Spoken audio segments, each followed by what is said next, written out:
Los terrores del infierno. Así será el fin de los siglos. Saldrán los ángeles y apartarán a los malos de entre los justos, y los echarán en el horno de fuego. Allí será el lloro y el crujir de dientes. Mateo 13, 49 al 50. La doctrina del infierno es una de las más ignoradas de toda la Biblia. Cuando hoy se menciona el infierno, por lo general es ridiculizado, como si toda la idea del infierno estuviera tan fuera de época que solo los ingenuos e ignorantes pudieran creer realmente en un lugar así, y que éste exista. Esto no es difícil de entender. El hombre natural aborrece la idea de tener que dar cuentas de su vida a un Dios santo. Ama el pecado y no quiere desprenderse de él. La mente no regenerada presenta una objeción tras otra con tal de no hacerle frente a la realidad del infierno. El ser humano vive su vida pensando que si ignora un problema durante suficiente tiempo, el problema desaparecerá. Aún los líderes religiosos que son considerados conservadores están atacando ahora la idea del infierno. Dejemos que los hombres hagan lo que quieran.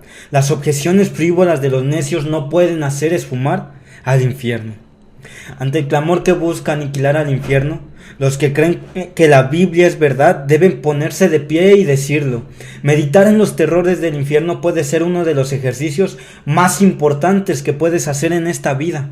Si cualquiera que oyere el sonido de la trompeta y no se apercibiere, y viniere la espada y lo hiriere, su sangre será sobre su cabeza. Ezequiel 33:4. Te imploro por favor que te tomes el tiempo para escuchar este librito hasta el final. ¿Por qué tenemos que preocuparnos tanto por el infierno? ¿Por qué tomarnos el tiempo para escuchar acerca del infierno? Oh, amado, son varias las razones por las cuales es provechoso hacerlo. La primera, conocer los terrores del infierno puede sacudir la conciencia y sacarte de tu falsa seguridad. La segunda, conocer las verdades del infierno puede disuadirte de pecar. Tanto el fiel a Dios como el infiel peca menos cuando le recuerdan regularmente los terrores del infierno. Tercero, conocer los terrores del infierno puede ayudar a despertar a los que creen que son salvos solo porque creen en Cristo o el Evangelio, pero realmente no lo son, sino que sin saberlo van camino al infierno. El cuarto punto, predicar la doctrina del infierno es provechoso para creyentes e incrédulos por igual, lo cual pasaré a demostrar. ¿Por qué hay tantos que no le tienen miedo al infierno? Pareciera que hoy la mayoría no teme para nada la realidad del infierno. Esto se aplica tanto a los que pertenecen a una iglesia como a los que son del mundo.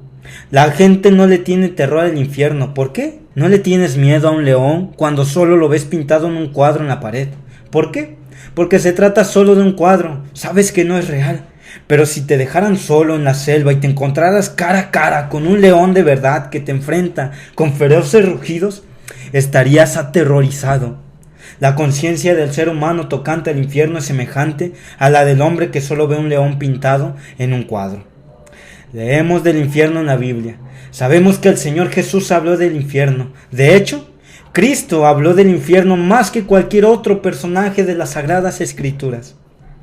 ¿Por qué hay tantos que no creen en el infierno y que sea real? Porque escuchan hablar muy poco acerca de él. No estudiamos lo que la Biblia dice del infierno. Lo que creemos no es únicamente lo que escuchamos decir. También lo que no oímos contribuye a la formación de nuestras creencias. Solo el Espíritu de Dios puede presentarnos los terrores del infierno, de manera que los palpamos en toda su realidad. Dios ha usado la doctrina del infierno en las Escrituras más que cualquier otra palabra para la conversión de pecadores. Eleva tu oración a Dios rogando que mientras escuchas estas páginas de este pequeño libro, el Espíritu Santo te demuestre el infierno en toda su realidad. La necesidad del infierno. La mayoría de los que hoy se burlan del infierno probablemente lo hacen por varias razones. La principal es el deseo de seguir en sus propios pecados sin que les remuerda la conciencia, como lo sería tener que enfrentar las consecuencias de sus acciones. No quieren oír que lo que están haciendo está mal. No quieren oír que sus pecados serán castigados. Algunos dicen, pero ¿no es el tormento eterno en el infierno incompatible con un Dios amante y misericordioso, bueno y lleno de amor?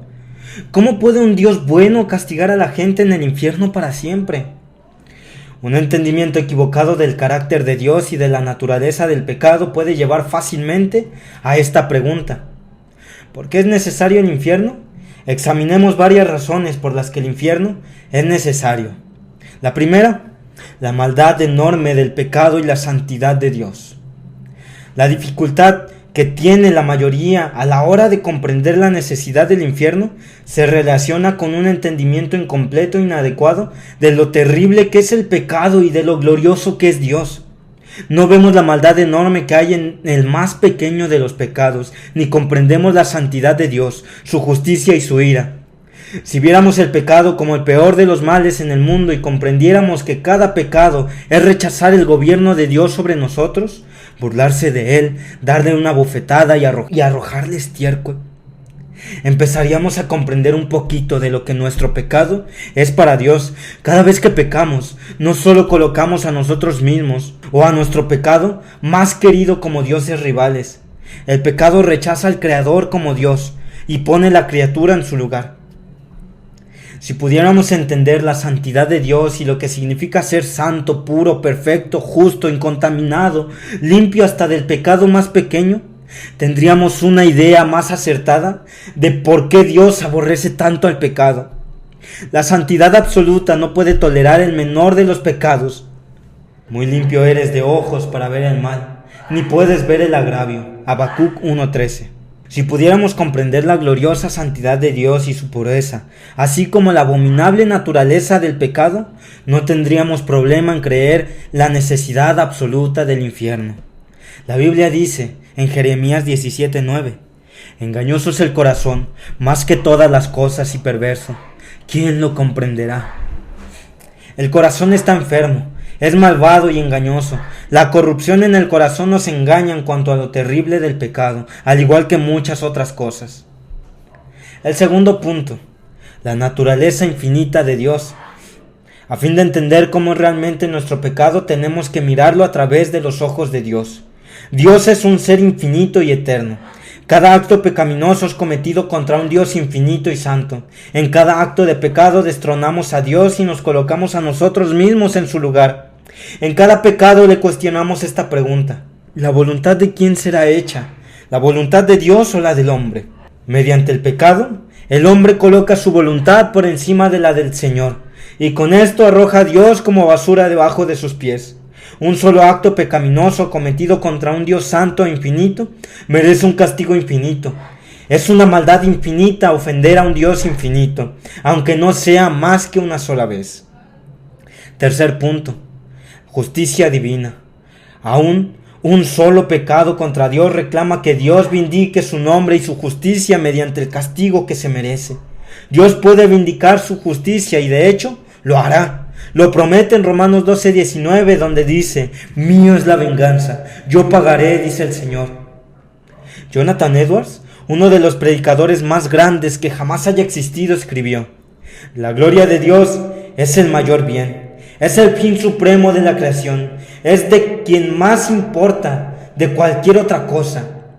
Pero hay un modo mediante el cual se glorificará a sí mismo, a saber, la destrucción eterna de los impíos, por la cual traerá gloria a su justicia. Entonces aparecerá como el soberano justo de este mundo. La justicia vindicativa de Dios es estricta, exacta, tremenda y terrible, por tanto, gloriosa. Una descripción del infierno. El infierno es un horno de fuego inextinguible, un lugar de tormento eterno donde sus víctimas son atormentadas tanto corporal como mentalmente debido a su naturaleza pecadora. Los pecados que de hecho cometieron y la cantidad de luz espiritual que les fue ofrecida y que rechazaron. El infierno es un lugar donde Dios ha retirado su misericordia y su bondad, donde Dios se revela como un fuego aterrador y devorador, y los hombres viven con lascivias y deseos insatisfechos en un tormento sin final. En Mateo 13, 47, 50, el Señor Jesús cuenta una parábola sobre el juicio. En los versículos 49 y 50, el Señor describe el destino de los malos. Así será el fin del siglo. Saldrán los ángeles y apartarán a los malos de entre los justos, y los echarán al horno de fuego. Allí será lloro y el crujir de dientes. Al examinar estas palabras del Señor Jesús, Notemos primero que describe el infierno como un horno de fuego. El horno de Nabucodonosor fue calentado 7 veces más de lo acostumbrado y es descrito como un fuego de horno ardiendo. Daniel 3:23 lo dice. Juan el Bautista habló de un fuego que nunca se apagará y Apocalipsis describe el infierno como un lago de fuego que arde con azufre en Apocalipsis 19:20. ¿Podemos realmente imaginar el horror al que se refieren estas palabras? Imagina cada parte de tu cuerpo expuesta al fuego al mismo tiempo, de modo que cada fibra de tu ser siente el intenso tormento de ser quemado. ¿Cuánto tiempo aguantarías semejante castigo? Cristo dice que allí será el lloro y el crujir de dientes. Los impíos llorarán y crujirán los dientes al tener que soportar el dolor y el sufrimiento más intenso que jamás haya sentido de las llamas que lo consume y les quema constantemente cada parte del cuerpo, y todo esto sin un instante de alivio. Jonathan Edwards describe con un lenguaje gráfico cómo serán las llamas del infierno y dice: algunos de ustedes han visto edificios incendiados.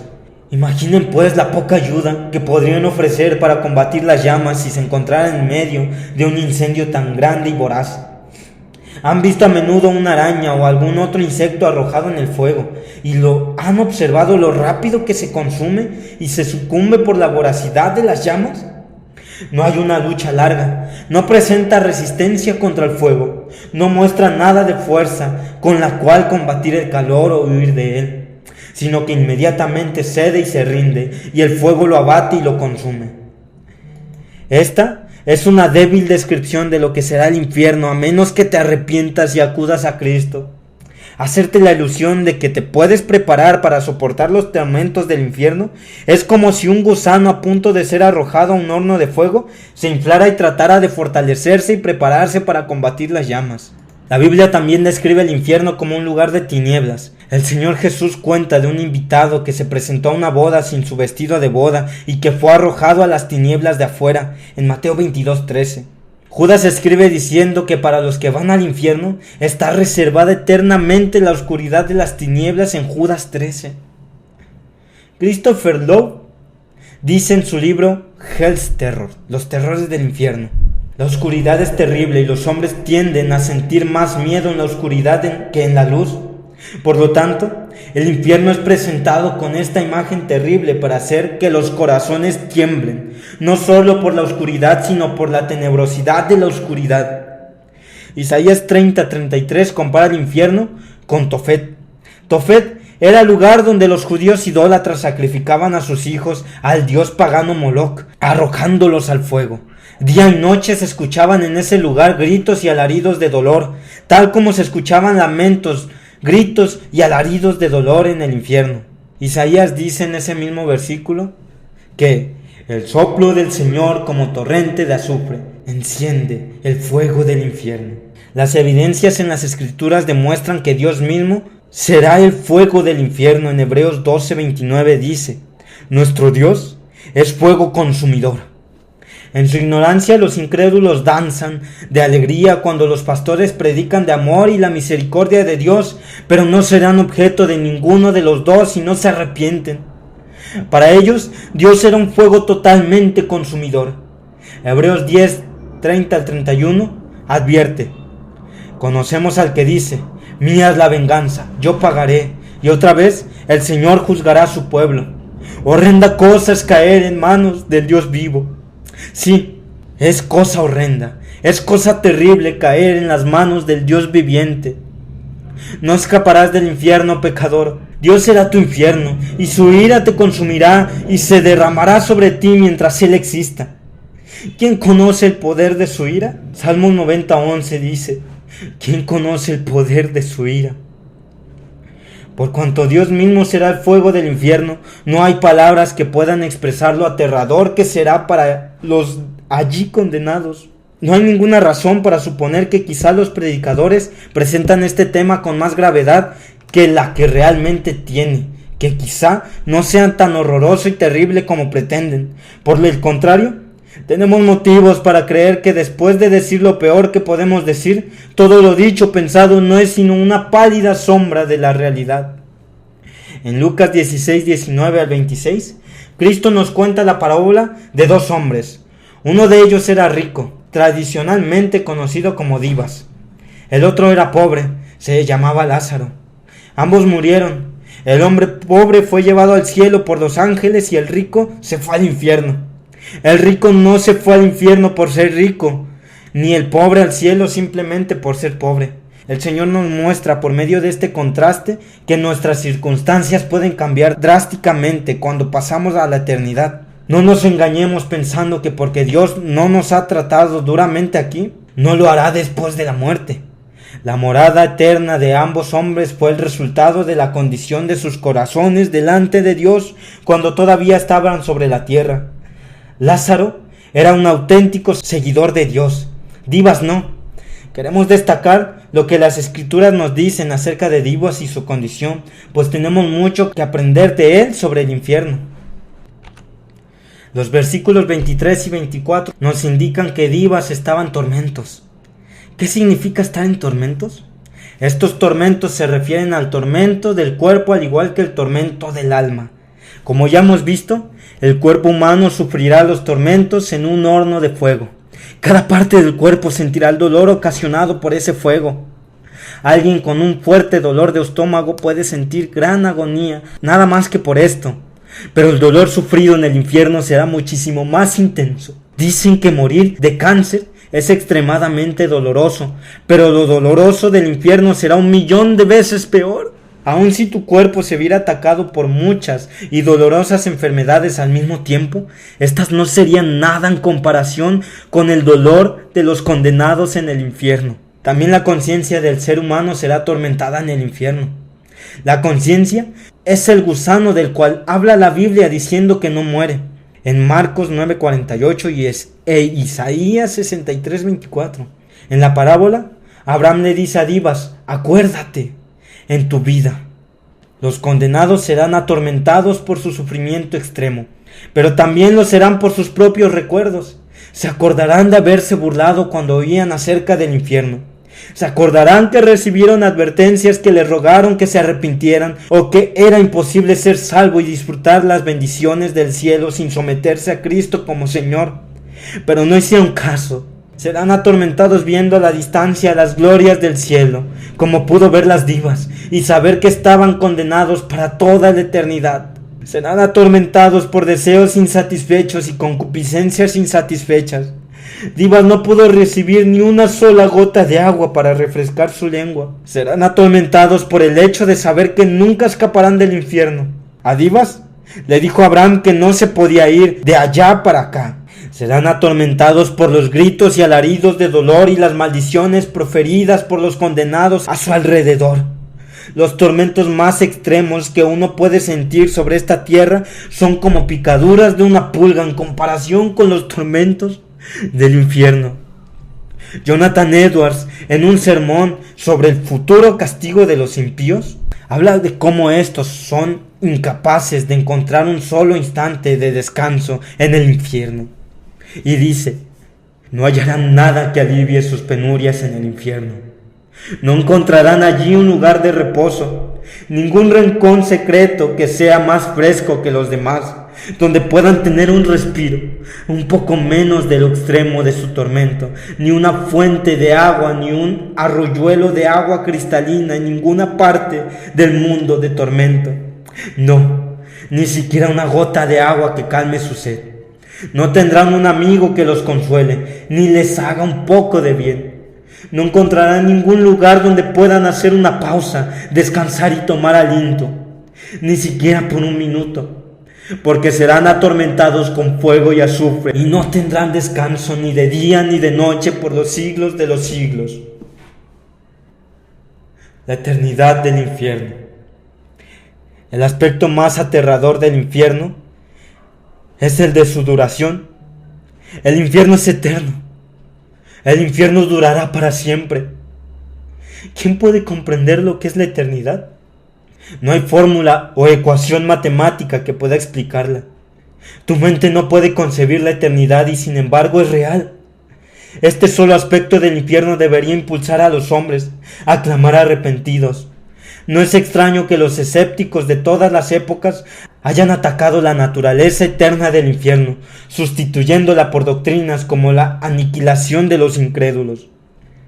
Echemos otra mirada a las Escrituras para verificar la naturaleza eterna del infierno y tratar de entender mejor la eternidad. Después, consideraremos por qué el infierno tiene que ser eterno.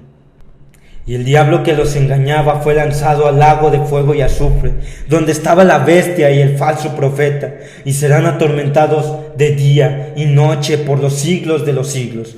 Apocalipsis 20:10. Este versículo nos muestra con claridad la duración del infierno. El infierno es por los siglos de los siglos. ¿Qué afirmación podría haber más precisa que esta? Si el Espíritu de Dios quiso comunicarnos la naturaleza eterna del infierno, qué mejor expresión haber usado que por los siglos de los siglos. La Biblia no tiene una expresión más exacta que por los siglos de los siglos, que denote eternidad, porque es precisamente la frase usada para comunicarnos la existencia eterna de Dios mismo, como lo hace en Apocalipsis 4:9, y dice: al que está sentado en el trono, al que vive por los siglos. ¿Puede dudar alguien de que Dios vivirá por toda la eternidad? Entonces, ¿cómo dudar de que el infierno dure toda la eternidad si se usa la misma expresión para ambos? Podemos concebir poco de lo que es esta realidad, pero para ayudarte a hacerlo, imagínate que te han lanzado en un horno de fuego o una gran caldera donde tu dolor es mucho mayor que el ocasionado por tocar accidentalmente un carbón encendido, ya que el calor es más intenso. Imagínate también que permaneces allí un cuarto de hora, en puro fuego, y todo el tiempo con el uso de tus 5 sentidos. ¡Qué horror es entrar en una caldera así! ¿Y qué largo te parecería ese cuarto de hora? Y después de aguantarlo por 1 minuto, qué insoportable te sería resultar pensar que tienes que soportarlo por otros 14 minutos. ¿Y cuál sería el efecto sobre tu alma si supieras que tienes que quedarte allí aguantando ese tormento 24 horas, 1 año entero, 1000 años? ¡Ay! Qué desesperado estarías si supieras que tienes que aguantarlo por siempre jamás.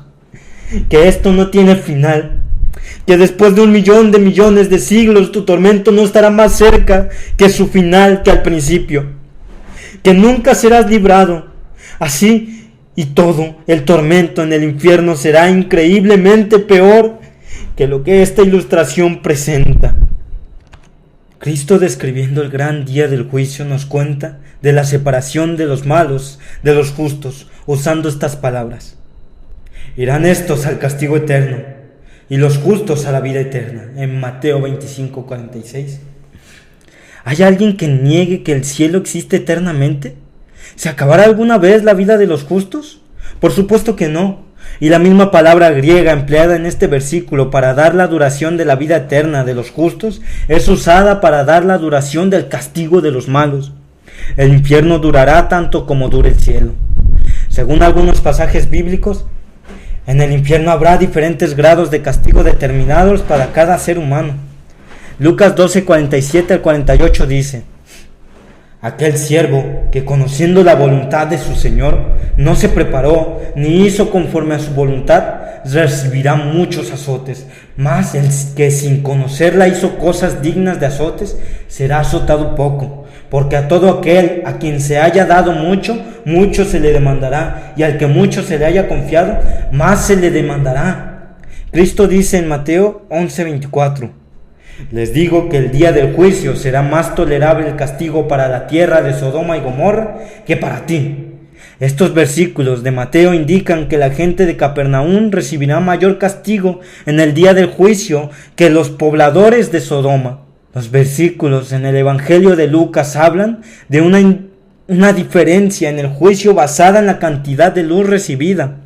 Algunos recibirán muchos azotes, mientras que otros recibirán pocos.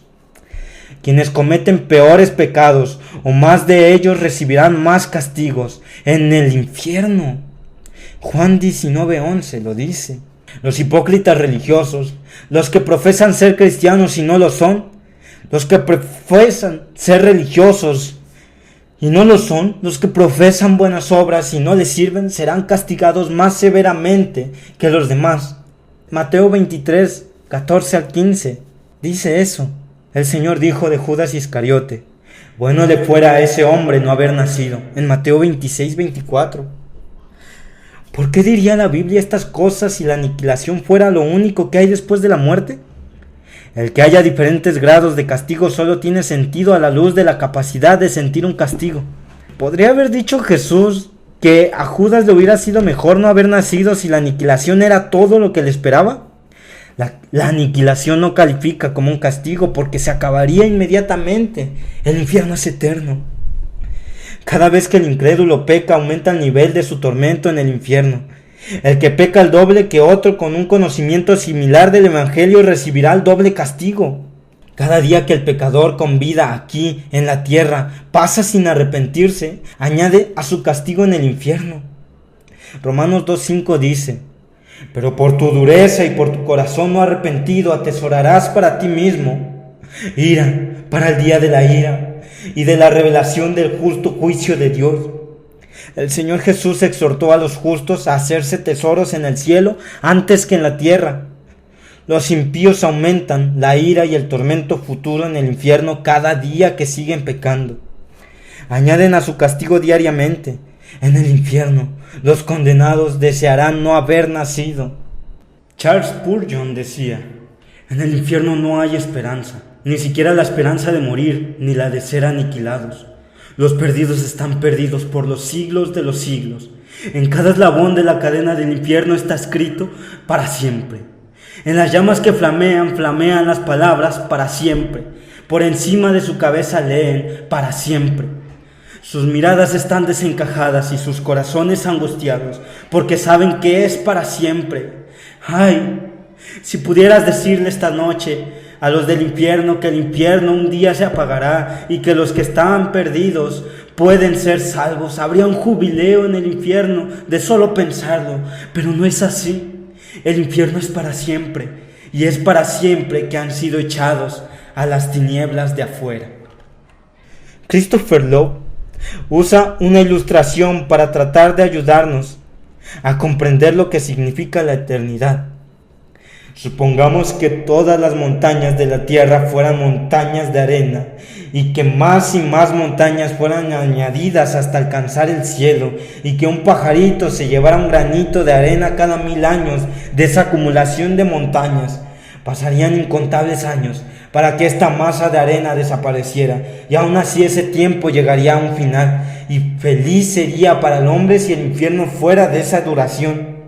En cambio, el sufrimiento del hombre en el infierno es este: después de millones de años no tendrán mejores perspectivas de salir que su primer día allí, pues su tormento serán para toda la eternidad, sin final, porque el Dios que lo condena es eterno.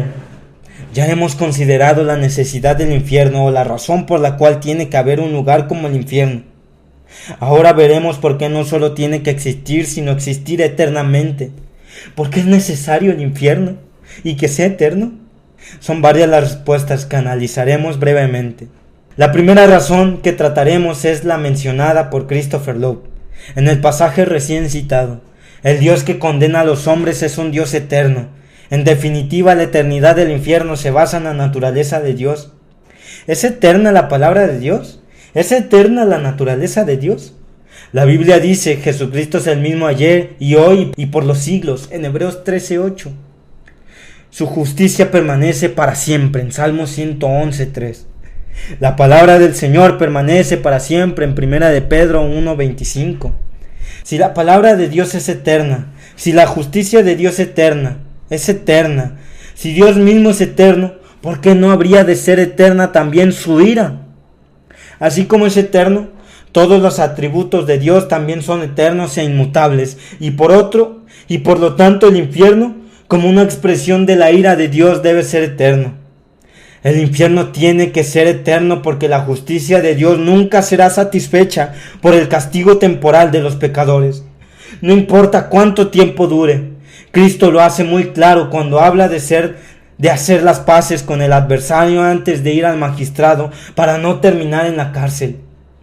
Te digo que no saldrás de allí hasta que hayas pagado aún la última blanca.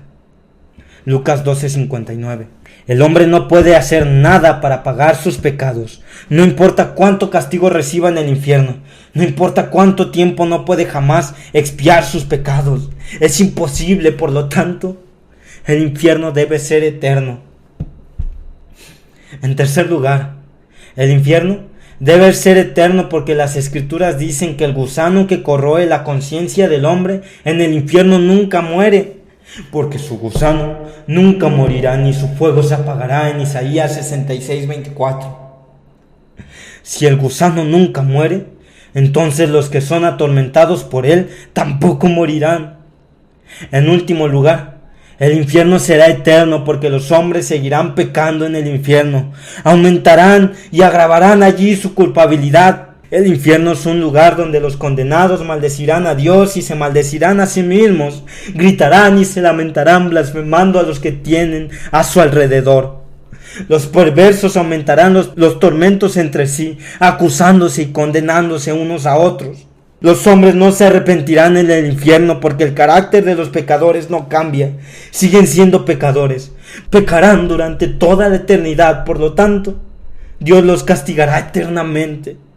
Aplicación para los creyentes y los no creyentes. Los profetas del Antiguo Testamento nos advierten repetidamente contra los peligros del infierno. ¿Quién de nosotros morará con el fuego consumidor? Isaías 33:14. ¿Quién permanecerá delante de su ira? ¿Y quién quedará en pie en el ardor de su enojo? Su ira se derramará como fuego. Nahum 1:6. Pecador, ¿tan arrogante eres como para creer que podrás soportar la ira de Dios cuando sea totalmente derramada sobre ti? Quizás pienses que el infierno no es tan caliente como dicen y podrás soportarlo bastante bien. Si esto crees, eres más que necio. Los terrores del infierno hacen que los demonios tiemblen. ¿Y tú eres tan necio como para no hacerles caso o para tomarlos en broma? No te creas que sencillamente porque vas a la iglesia o crees en Dios o aceptas intelectualmente las verdades del cristianismo, de la religión o el catolicismo, cualquier cosa, escaparás del infierno.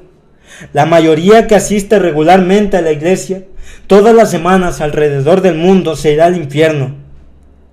Thomas Shepard, pastor y fundador de la Universidad de Harvard, ha escrito: hay los que profesarán ser salvos, y hay evangelistas carnales que tienen algo semejante a la fe y a la tristeza por haber pecado, semejante al verdadero arrepentimiento y semejante a nobles anhelos, pero no obstante no son más que pura apariencia.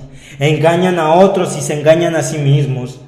La mayoría de los que viven en la iglesia perecerán. Tú, que profesas ser religioso, pero poco oras y poco lees tu Biblia, ¿cómo escaparás de la condenación del infierno? Tú, que no te preocupas mayormente por los pecados pequeños, ni por los pensamientos vanos y sucios que tienes, ¿estás listo para ir al infierno? Tú, que crees que el reino de Dios consiste de una profesión oral de fe en Cristo, o que crees intelectualmente que Jesús murió por tus pecados, pero no te interesa vivir una vida santa y consagrada, y que ni piensas en Dios durante la semana, ¿estás preparado para soportar los tormentos del infierno día y noche por siempre y jamás? Mejor que lo estés, porque si estas cosas son ciertas de ti, estás caminando directo al infierno, a menos que te arrepientas. No te engañes. Ser religioso no es cosa de palabras. Ser cristiano no es cosa de palabras ni de declaraciones santurronas, ni de meras creencias intelectuales, sino de un corazón nuevo y una vida nueva, dedicada a no pecar y a vivir para gloria de Dios. Si estás viviendo conscientemente desobedeciendo la palabra de Dios y esto no te preocupa, no tienes derecho a creer que irás al cielo. Te estás yendo directamente al infierno. Arrepiéntete de todos tus pecados. Vuelve a Cristo y entrégate a Él como Señor. Escucha sus palabras. Si tu mano o tu pie te es ocasión de caer, córtalo y échalo de ti. Mejor es entrar en la vida, cojo o manco, que teniendo 2 manos o 2 pies, ser echado al fuego eterno. Lo dice en Mateo 18:9. Y no es literalmente que lo hagas, pero es una ilustración para que entiendas ¿Qué tan abominable es el pecado para Dios? Que te sería mejor entrar cojo, manco, que teniendo 2 manos y 2 pies, ser echado al fuego eterno. Nada que sea menos que negarse por completo a uno mismo, abandonar el ídolo preferido, dejar el hábito pecaminoso más querido, figurativamente representado por cortarse la mano o arrancarse un ojo, es lo que Cristo exige de todo el que quiere disfrutar de comunión con Él. Pero recuerda lo dificultoso que resulta abandonar todo por Cristo. No es nada comparado con tener que pasar toda la eternidad en el infierno. No creo que a nadie se le pueda asustar para motivarlo a querer ir al cielo, pero sí creo que se puede asustar a alguien como para que no quiera terminar en el infierno, y en el cambio busque a Dios con todo su corazón y le ruegue a Cristo que tenga misericordia de él. El ser humano está en el borde mismo del abismo del infierno, pronto a precipitarse en él, y aún así no percibe en absoluto su peligro. Si oír hablar del infierno puede conseguir que quienes no tienen conciencia de su verdadera situación consideren las verdades eternas, entonces predicar sobre el infierno bien vale la pena. Es mejor ver el infierno ahora en vida y sentir terror por él que tener que soportar el infierno para siempre al morir. No quiero que tengas más miedo al infierno que al pecado. El pecado es tu verdadero enemigo. El pecado es peor que el infierno porque el pecado dio principio al infierno. ¿Estás dispuesto a ir al infierno por toda la eternidad a cambio de unos cuantos placeres y lujurias aquí en la tierra? Huye del pecado. Deja de vivir para el yo y tu propia satisfacción, gratificación, y acuda a Cristo. Cuando mueras serás demasiado tarde para arrepentirte. Hazlo hoy. Toda oportunidad de arrepentimiento termina al morir. Esta doctrina es tan provechosa para el justo como para el incrédulo. La doctrina del infierno debería generar en el justo un temor a Dios. El temor santo es útil de muchas maneras. El que teme a Dios tiene gran respeto por los mandamientos de Dios. Aquel que realmente teme a Dios no le teme al hombre y prefiere desagradarle a éste que a Dios. Esta doctrina no debe aumentar tu fidelidad y gozo en Cristo por haber sido librado de los tormentos del infierno, e igualmente debe aumentar tu amor por Cristo, quien cargó con la ira de Dios en la cruz por ti, quien cargó ese infierno por la eternidad, por ti. La doctrina del infierno debería generar en ti un temor al pecado. Tendría que hacer que terminaras aún a los pecados pequeños y que confesaras y abandonaras también los pecados de corazón y de la mente. Haz que la doctrina del infierno te guarde de los pecados. Confiesa tus pecados a Dios, no a un hombre igual de pecador que tú. La doctrina del infierno debería ayudar al creyente a ser paciente en sus momentos de aflicción. No importa lo grande que sean tus aflicciones aquí en la tierra, son mucho menores que los tormentos del infierno, del cual el Señor ha librado a los que son de Él. Es posible que tengas que sufrir algunos tormentos mientras estás en la tierra, pero recuerda que solo son temporales y que has sido liberado del peor de los tormentos, de modo que puedes regocijarte aún en este tiempo de aflicción. Esta doctrina es provechosa para motivarte a contar a otros el mensaje de Cristo. Errol Davis escribió un libro que se llama La ira de Dios. Lo eterno de los sufrimientos del infierno deberían hacernos más celosos y prontos para hablar a otros del único que puede rescatarles. ¿Nos acobardamos ante la perspectiva de declarar estas graves verdades? ¿Nos disgusta la idea del infierno? Recordemos que Dios será glorificado incluso por medio de los castigos eternos de los incrédulos en el infierno. Su majestad herida será vindicada, lo que es supremo en el propósito de Dios a la hora de elegir a unos y reprobar a otros en su propia gloria. Y el infierno también glorificará su justicia, su poder y su ira para toda la eternidad. Mientras tanto, tenemos la responsabilidad de orar y procurar la salvación de los pecadores antes que caiga sobre ellos tan horrendo castigo. No puedo terminar sin una palabra final para ti, que te crees convertido pero no lo estás, y también para ti que sabes que no estás convertido. ¿Puedes concebir la eternidad? Haz una pausa y trata de imaginar que eres atormentado incesantemente para siempre, sin final. ¿No te aterroriza esto? ¿Jamás tener un momento de descanso? ¿Jamás tener una gota de agua que calme tu sed? Vuelve a reflexionar, por favor, sobre la duración de la eternidad y trata de imaginártelo día y noche, ardiendo por siempre jamás en un fuego, como una araña en una hoguera, gritándolo, aullando, sufriendo, maldiciendo el día que naciste y siendo maldecido por los demonios y las almas condenadas que te rodean eternamente, recordando siempre las advertencias que tuviste sobre la tierra, que no le hiciste caso porque tenías tan satisfecho contigo mismo y tu pecado engañándote de que todo estaba bien con tu alma. La esposa de Job le aconsejó que maldijera a Dios y muriera, a no ser que te arrepientas y acudas a Cristo, quien es tu única esperanza. Maldecirás a Dios eternamente y serás atormentado por Él en su presencia, en la terrible plenitud de su ira, sin que puedas morir. Así es, nunca morirás. La eternidad es para siempre.